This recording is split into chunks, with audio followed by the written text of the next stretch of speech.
بداية يا جماعة احنا هنشتغل على أفضل 4 أنواع طعوم وهما بالترتيب.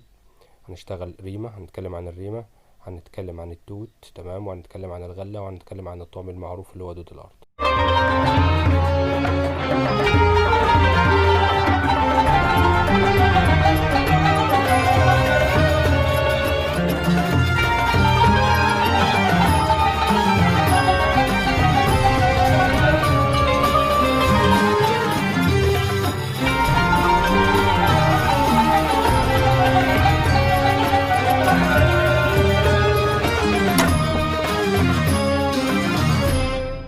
بسم الله الرحمن الرحيم. فيديو جديد. في بداية كل فيديو يا جماعة نصلوا على النبي السلام. تتجمل كل المتابعين وكل الصادقين معنا في القناة.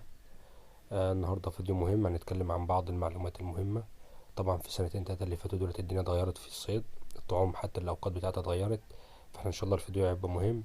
هنحاول نجيب شوية لقطات حية كده عشان مبتملش من الفيديو، وفي نفس الوقت هنديك أخبار جديدة إن شاء الله ومعلومات جديدة نتيجة عن السنتين اللي فاتوا مع تغيير الجو اللي حصل. تمام. هنحاول يا جماعة في الفيديو ده نجيب لكم أفضل 4 أنواع من الطعوم وأفضل أوقات لهم للصيد. يعني مثلا هنقول لكم مثلا الشهور اللي هي إيه أفضل وقت لها في الوقت ده تشتغل بالطعم ده. تمام. فهنبدأ إن شاء الله الفيديو. بس بداية الفيديو يا جماعة متنسوش تدعمونا بالاشتراك في القناة ولايك للفيديو عشان نتابع السلسلة اللي احنا فيها ديت إن شاء الله، ونحاول ننزل لكم معلومات جديدة وأخبار جديدة على طول أول بأول عن أخبار الصيد والطعوم في الفترة اللي جاية بإذن الله. تمام. بداية يا جماعة احنا هنشتغل على أفضل 4 أنواع طعوم وهما بالترتيب. هنشتغل ريمة، هنتكلم عن الريمة، هنتكلم عن التوت، تمام، وهنتكلم عن الغلة، وهنتكلم عن الطعم المعروف اللي هو دود الأرض. تمام.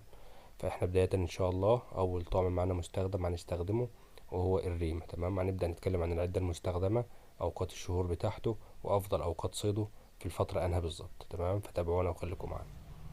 بسم الله الرحمن الرحيم. هنتكلم أول حاجة عن الريمة. تمام.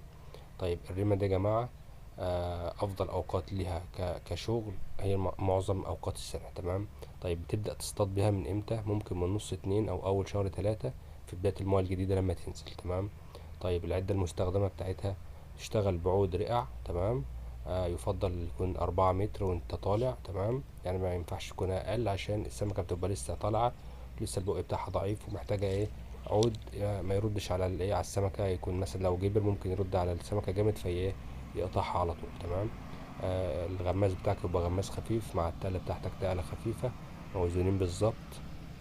عندك السن المستخدم بيبدأ معاك من أول 9 وعشرة وحداشر واتناشر كمان لو السمكة مقلقة معاك في الأكل. تمام.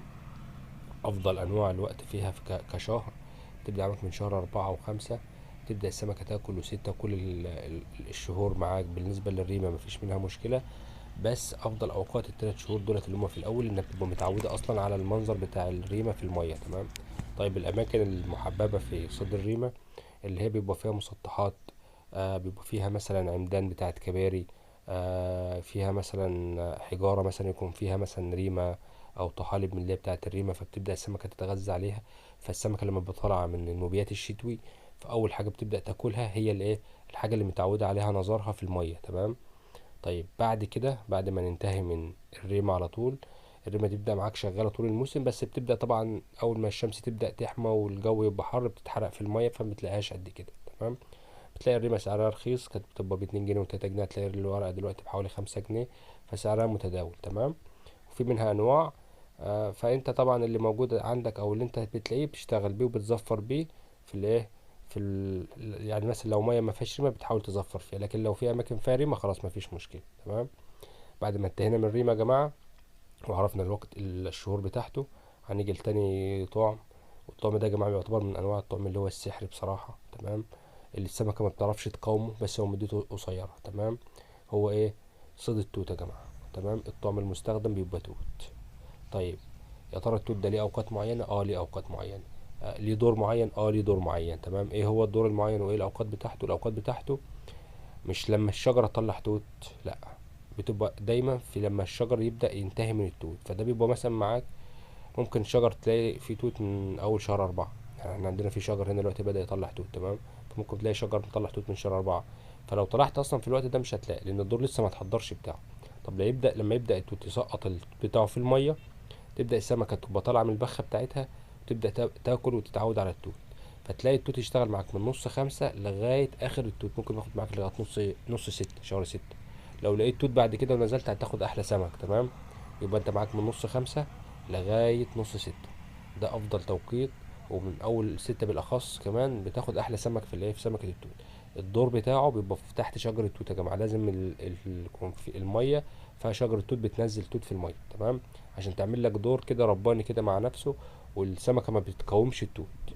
العدة المستخدمة بيبقى عود برضو خفيف رقع. تمام، الغماية هو يعتبر شبه الريمة بالظبط. الغماز برضو موزون خفيف، تقلة خفيفة خالص على قد ما تقدر تخفف.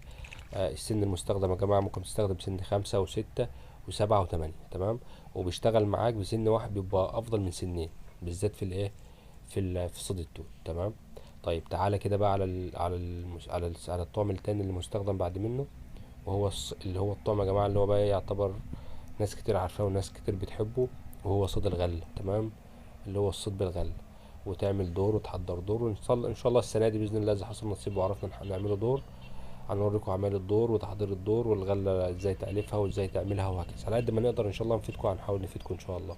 تمام، طيب امتى دور الغلة يبدأ يشتغل؟ انا من رأيي دور الغلة، هو طبعا الاختلاف يا جماعة مع الميات مفيش مشكلة، يعني انت كل مية لها ظروفها ولها وقتها وحسب الجو بتاعها وهكذا. تمام، بس انا بقول على عموم. تمام، على الأكثرية يعني. الغلة انا بالنسبة لي بشتغل بقى بعد صيد التوت، يعني من اول شهر 6 ببدأ احضر الدور وابدا اعلفه وابدا اظبطه، يكون التوت خلاص بدا ينتهي، تكون السمكه بقى يا جماعه اللي هي سمكه الغله اللي هي النتايه اصلا اللي بتاكل في التوت في نهايته، تبدا خلاص طلعت من التكاثر والبخه وخلصت وعاوزه تاكل، تبدا بقى ده حسب يا جماعه المكان وحسب نسبه درجه الحراره برضو في المكان وفي الميه. تمام، فدي بتختلف من مكان لمكان، بس هو يفضل من اول شهر 6 او نص 5 لو انت ما عندكش توت، من نص 5 تبدا تحضر الدور بتاع الغله بتاعك، ده افضل شيء. تمام، طيب العده المستخدمه، طبعا العود حسب المكان. تمام، يفضل ان انت مثلا العود يكون رقيع برضه خفيف، ما يكونش جبر.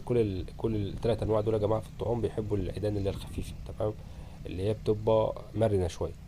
طيب تعالى بقى في الغماز بتاعه، هو يفضل يتحط ريشه، ما يتحطش غماز. حتى الغماز لو حطيت غماز بيبقى غماز صغير خالص. عفوا، وفي فيديوهات كتير عندنا في القناة عن الريشة وازاي تعملها وافضل انواع الريش وكده، ولو حبيتكم ان احنا نعمل بعد كده شرح للحاجات دي ان شاء الله نحاول نشرحها. فانت بالنسبة لك الريشة يكون افضل، الريشة السلكة بتاعت الدش مع تقل، يكون تقل اللي هو التقل اللي هو القشر. تمام، والسن المستخدم يا جماعة حسب بقى السمكة، ممكن تبدأ بسن 6 أسمر، بعد كده ممكن ترجع لسن 4، سن 3، سن 2، سن 1، وممكن 0 و1 وهكذا، حسب نوع السمكة وحسب أكلان السمكة في الظهر. تمام، زي ما قلنا الأوقات بتاعته من نص 5 وأنت طالع بقى. تمام، لغاية ما ينتهي الموسم. نيجي لآخر حاجة اللي هو دود الأرض، اللي هو الطعم اللي هو إيه، طبعا معظم الناس بتستخدمه. أنا من رأيي تستخدم دود الأرض من شهر 8. في ممكن أماكن تانية تستخدمها في أي وقت، بس أنا من رأيي من شهر 8 تبدأ تطلع، تجيب توت وتظبط، تجيب توت أرض وتظبط حالك. العدة المستخدمة بيبقى عود جبر خيط 40، واستخدم أي سن زي ما أنت عايز، والغماز زي ما أنت عايز وحسب المية. في نهاية الفيديو يا جماعة متنسوش تدعمونا بالاشتراك في القناة، ولايك الفيديو.